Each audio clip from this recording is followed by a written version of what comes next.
What was the deadliest day in U.S. history? If you think of the deadliest day in the United States history, your mind is probably drawn to the terrorist attacks of September 11, the calamity that followed Japan's strike on Pearl Harbor, or perhaps a battle from the Civil War. Or maybe you think of more recent days during the COVID-19 pandemic. The answer to the question of what was the deadliest day, it turns out, isn't straightforward. 1. The COVID-19 pandemic. The novel strain of coronavirus claimed its first American victims in February, and COVID-19, as the disease became known, erupted into a full-blown public health crisis by March. New York was the first to suffer an explosion of infections and deaths, registering more than 200,000 positive cases and at least 14,000 laboratory-confirmed COVID-19 deaths in the first 3 months of the pandemic. As public health restrictions were relaxed over the summer, the virus spread to new hotspots and steadily claimed more and more lives, reaching daily death totals in excess of the 9/11 attacks by late fall. Despite the new vaccines, COVID-19 cases and deaths continued as new variants of the virus emerged, and some Americans remained reluctant to become vaccinated. March 2024, more than 1.1 million deaths from COVID-19 had been reported nationwide since the start of the pandemic. 2. The U.S. Civil War. The awful death toll of the Civil War may never fully be known. For more than a century, the number was enshrined at 618,222 fatalities, 360,222 from the Union North and 258,000 from the Confederate South. But in recent decades, historians raised the number to an estimated 750,000 deaths, mostly blamed on the undercounting of Confederate casualties.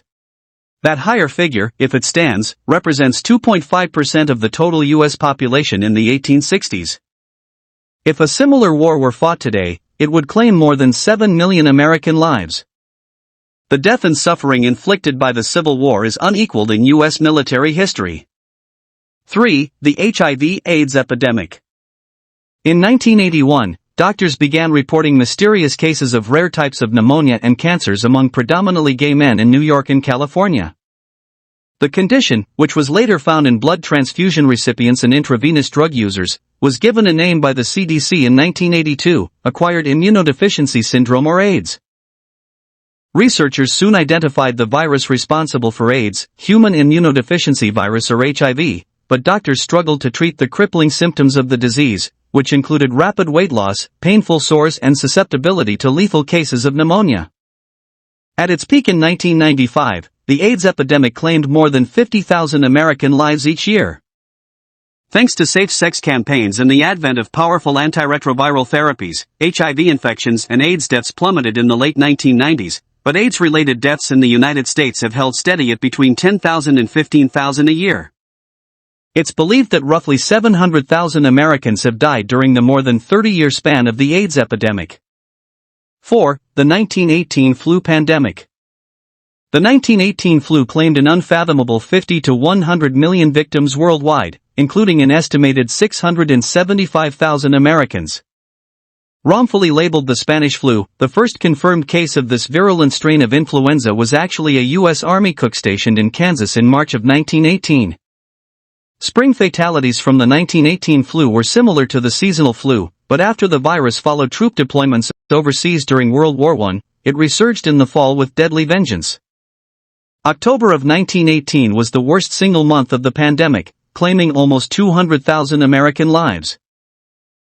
Unlike the seasonal flu, which is most dangerous to the very old and very young, the 1918 strain cut down otherwise healthy men and women in the prime of life. Movie theaters and social gatherings were shut down to stem the spread of the virus, and face masks were mandatory in places like San Francisco, but without a vaccine the virus was left to run its deadly course by mid-1919. 5. World War II. On December 7, 1941, the U.S. naval base Pearl Harbor was the scene of a devastating surprise attack by Japanese forces that would push the U.S. into entering World War II. Japanese fighter planes destroyed nearly 20 American naval vessels, including 8 battleships, and over 300 airplanes. More than 2,400 Americans died in the attack, with another 1,000 Americans wounded. The United States, as it did during World War I, held back as England, France, and other nations declared war on Hitler.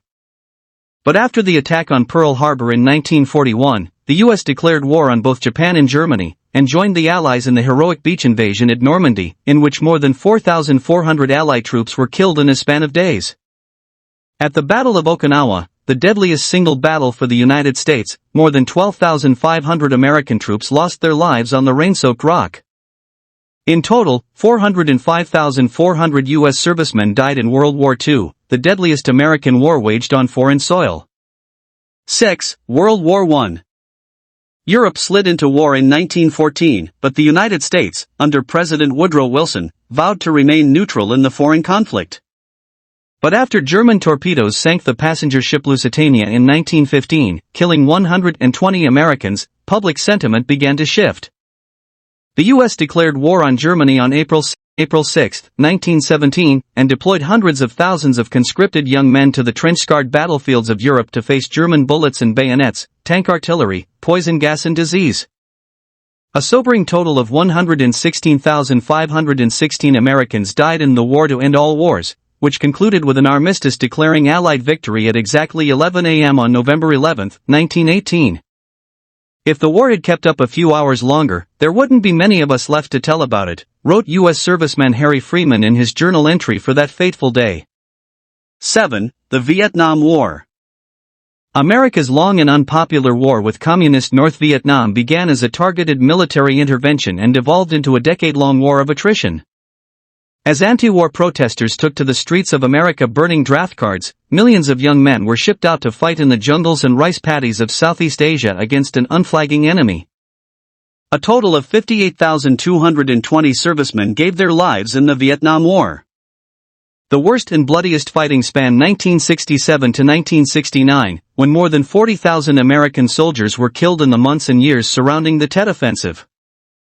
The United States ultimately withdrew from Southeast Asia, ceding control of Vietnam to the Communists.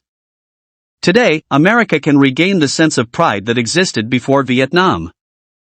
But it cannot be achieved by refighting a war that is finished as far as America is concerned, said President Gerald Ford in 1975. We, of course, are saddened indeed by the events in Indochina. But these events, tragic as they are, portend neither the end of the world nor of America's leadership in the world. 8. The Korean War. Dubbed the Forgotten War, the Korean War was a major conflagration between armed nuclear powers that ultimately cost the lives of 36,914 U.S. servicemen. The Korean War was the first test of the United Nations, which sent in troops to defend South Korea after a June 25, 1950 invasion by Communist North Korea backed by China and the Soviet Union. Nearly 2 million American troops were deployed during 3 years of fighting, which ended in a bloody stalemate, with neither side gaining or losing their pre-war territory divided at the 38th parallel. While no atomic weapons were used, massive bombing campaigns, including napalm, killed an estimated 2 million civilians in North Korea alone.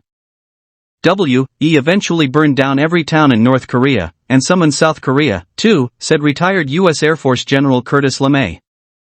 We even burned down the South Korean city of Pusan an accident, but we burned it down anyway. 9. The 1900 Galveston Hurricane. The hurricane that battered the island city of Galveston, Texas with 150 miles per hour winds and drowned it with 15-foot storm surges remains the deadliest natural disaster in American history. An estimated 8,000 men, women and children were killed during the Category 4 storm, which lifted thousands of houses off their moorings and smashed them to pieces on September 8 and 9, 1900. The howling winds tore off roof shingles and transformed them into flying knives. Nuns at the St. Mary's Orphans Asylum lashed themselves to the children in desperation, only to be swept out to sea when the walls collapsed. Galveston, which had been one of Texas's wealthiest and most modern cities, was reduced to rubble and the bodies of countless victims continued to wash ashore for weeks. 10. The 1906 San Francisco Earthquake and Fire. At the turn of the 20th century, San Francisco was a western boomtown with a population of 400,000, many of them crowded into hastily constructed wood and brick tenements in the city's poorer South of Market district. At 5:13 a.m. on April 18, 1906, Northern California was jolted awake by a massive earthquake that ruptured 296 miles of the San Andreas Fault. The violent shaking, which lasted an agonizing 45 to 60 seconds, toppled buildings across San Francisco, including City Hall, which was reduced to a skeleton wearing a domed hat. But even deadlier than the earthquake and its aftershocks were the fires that tore through the overcrowded tenements and burned for 4 days. An estimated 3,000 people died in the disaster, which leveled 500 city blocks and left more than 200,000 San Francisco residents homeless. 11. The September 11th terrorist attacks. Nothing about the clear blue skies on the morning of September 11, 2001 hinted that America was about to be the victim of the deadliest foreign assault ever on U.S. soil. Then at 8:46 a.m., the first hijacked commercial airliner slammed into the North Tower of the World Trade Center in New York City. As news cameras were fixed on the plume of black smoke pouring from the crippled North Tower, a second plane crashed into the South Tower with a terrific explosion. Next came the attack on the Pentagon, followed by the heroic downing of the hijacked Flight 93 in Shanksville, Pennsylvania. All told, 2,974 people were killed in the 9/11 attacks, which President George W. Bush called evil, despicable acts of terror and acts of mass murder. In the decades since, nearly 4,000 firemen and first responders have died from cancers and other 9/11 related medical conditions.